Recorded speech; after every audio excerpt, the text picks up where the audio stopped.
Hi there, it's Mr. Smith, and in this video I'm going to go over the college algebra syllabus.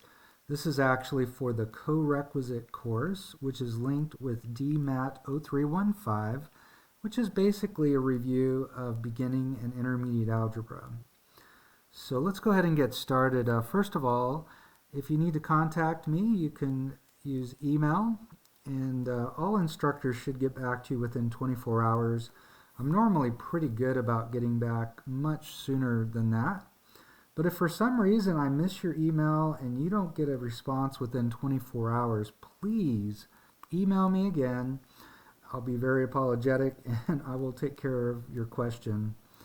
As far as contact information, my name is Scott Smith. You can call me Mr. T, or you can call me by my nickname, 1T.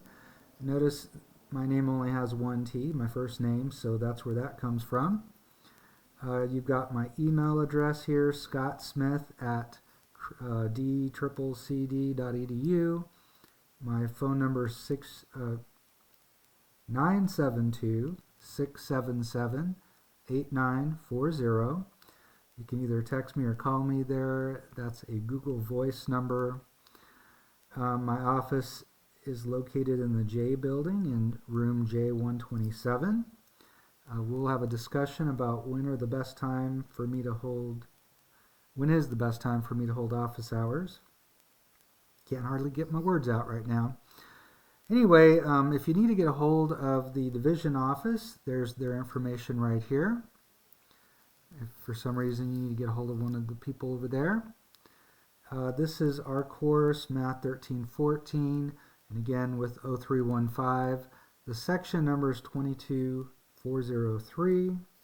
We're going to meet Tuesday, Thursdays, basically from 12:30 to 3:20, with a break or two, just kind of depending on what we're doing that day.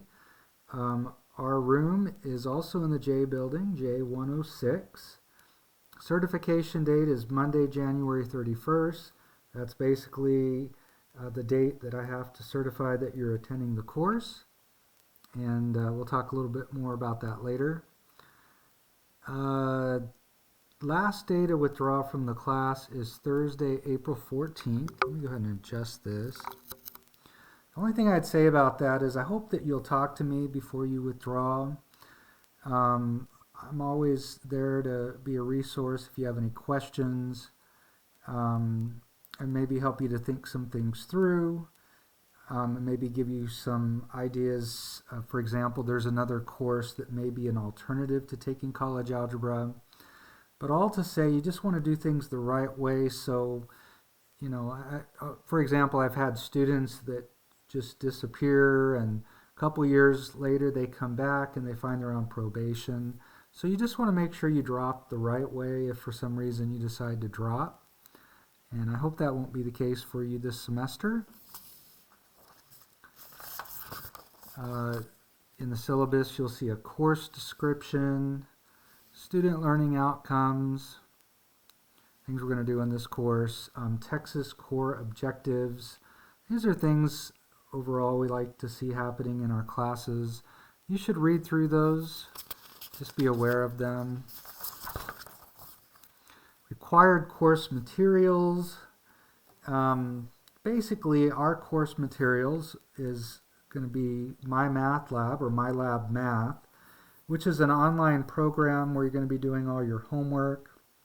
You're going to have the book online. So everything's there, and it's basically described right here. But that's included with the cost of your tuition. Opting out of Include Ed is strongly discouraged. Sometimes students think they might save money, but the way they have things set up right now, I have yet to see anybody save any money by opting out. So we don't recommend that you do that. It also can create other issues down the road. You will need a TI graphing calculator, which is not a part of Include Ed, so you'll need to bring one. I would encourage you to see, if you don't already have one, to see if you have a family member or a friend. Maybe somebody can let you borrow it this semester. If you're going to be taking a lot of additional math courses, you probably should have a nice TI graphing calculator, but they can be a little pricey, so you may want to do some searching on the internet to get a nice deal. If you have any questions about that, you can talk to me in class. You're going to need a computer with reliable internet service. It's very difficult to do all your work at school where you do have access to computers. You're going to want to be able to do things at home. Hopefully you have an internet access with decent Wi-Fi. That'll be very important because of all the work that you will be doing in my math lab. Graded work is summarized here. Your homework 16%, quizzes are 8%. Tests are 56%, or basically each test is worth 8% since there's 7 of them. And your final is 20%, and it is comprehensive, which means it covers things from throughout the course. The grades are based on the standard grading policy, 90 to 100 is an A, and so on. As far as your final grade for DMAT 0315, it's basically the higher of the following. Either your final grade in college algebra, or it'll be your grade that you have after test 5. Notice that students that get a D in Math 1314, or college algebra, will receive a passing grade of 70% in the DMAT course. So in other words, at the very least, you want to make sure you pass the 0315 part. So when you retake the course, college algebra, you just have to do the college algebra part. Of course, ideally, and I'm really hoping to see most, if not all of you, get through both classes the first time. Description of graded work. I'm going to read through this with kind of in detail here. Homework will be assigned in my math lab, or my lab math is what they call it these days, to practice the material learned in each section of the textbook. A great feature of my math lab is that you get immediate feedback for each problem. If you get a wrong answer, you usually have access to a detailed solution to the problem. On the other hand, in order to learn the material well, I highly recommend that you work out all your homework on paper in some kind of a notebook. Again, the homework's is 16% of your grade. So other than writing the material or the problems out and working them out in some kind of a notebook, let's talk about that first. I encourage you to do that because later on when you take a quiz or when you prepare for the test, it's going to be very helpful to have those notes available. Not to mention, if it were me, I would be making notes of certain questions I ran into or certain problems, things I want to make sure I ask questions about. But, basically as you're working through the homework, you should be asking yourself, do I understand what I'm doing? Does this make sense? And could I do this without looking back? So that's where I want to talk about the help buttons. Sometimes students do their homework, they do a great job, but they're constantly clicking on all the different help buttons. And that's what they're there for, but keep in mind if you're doing that constantly, that's an indication that you're not quite ready to do the problems without any help, like what you're going to need to be able to do on the test. So if that's where you find yourself, and if you're struggling with the quizzes, that's an indication that you need to get some help, or you're going to need to do something differently. And I'm more than happy to sit down with you and see if we can figure out something that will work for you. We talked a little bit about quizzes. We said they were 8% of your grade. They're a good indication of whether you're learning the material because they cover a few different sections. There are no help buttons. You do get to take them twice. Now, you could use your notes that you take when you're doing your homework, but at least on one of the quizzes, I would encourage you to try to do it or do the quiz without any kind of notes. So that way you can really see if you learned the material. Basically, the quizzes are part of the help to prepare you for the tests. So you're going to have 7 tests. Each one's 8% of your grade.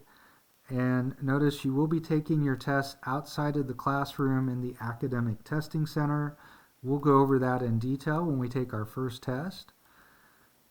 Let's see, the final is a 25-question multiple choice test. It will be 20% of your grade. And notice if you have an 80% average on your homework, you will be able to replace your lowest test score with what you get on the final. So that way, if you have a bad test, that's a way to take care of that problem. I do want to talk about an opportunity to get extra credit on each test. So basically, by doing a review in my math lab, you can earn up to 5 bonus points. Now this is actually extra because we'll be doing a review in class for each test. So there are 2 different reviews, but the one that's online is the one that can earn you some bonus points. But again, those are optional. Late work policy, I can't stress how important it is that you're getting your assignments done on time.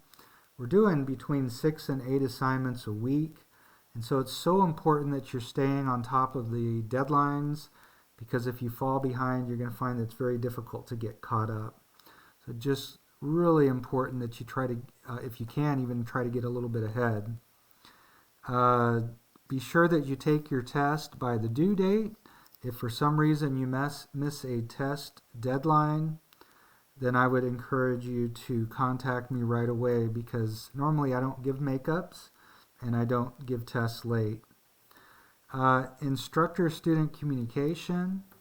So there may be times, and certainly at the beginning of the semester, when I'm sending out emails by doing announcements in eCampus, so that you'll see announcements in eCampus, and then there's emails that are sent out normally for each one of those. I would encourage you to try to set it up. You can get some help from the IT people so that it's coming to your smartphone, and that way you're getting them as I send them out. Last semester there was a day where I wasn't able to make it to class, and so I sent out an email, and the people that got that email didn't show up. The ones that didn't get it did. So there may be other important information that I need to get to you, so it's really important that you've got the right email address in eConnect so that you're getting those emails. Attendance participation, we talked about the certification date. So basically, notice by January 30th, you should be at homework 2.7. Oops, you can't see that. I mean, the basic thing is you need to be in class and you need to get started in my math lab, and that'll get you certified. But as far as being successful in the course, you'll notice the first week we're going through Chapter 1, the second week we're going through Chapter 2. So by January 30th, in order to be in a position basically where you're on schedule, you need to be getting those assignments done by January 30th with an average of at least 70%. My recommendation is that you shoot for 80%. All right, so I think that's all I have to say about the syllabus. I do want to just look at the schedule real quick. So I would encourage you to print this schedule out. You'll notice for the first week, our assignments are due on Sunday, January 23rd. These are the things that need to be completed. There'll be a lesson for each of these 6 sections in class. So basically 3 a day. And you can see the second week we're going through Chapter 2. We're going to move really quickly, especially at the beginning of the course, because we don't want to be rushing later on when we're deep into the college algebra topics. The review topics we'll tend to go through a little more quickly. But you can see it's very important you get off to a good start. I would encourage you to even try to get a head start if you can before the first day of class. It's not required, but if you can get off to a head start, that may help you to get off to a good start in the course. All right, so that's all I have to say. If you have any questions about anything about the syllabus, just let me know. I just really encourage you to ask whatever questions you have. If you're having any problems getting started, there are no bad questions.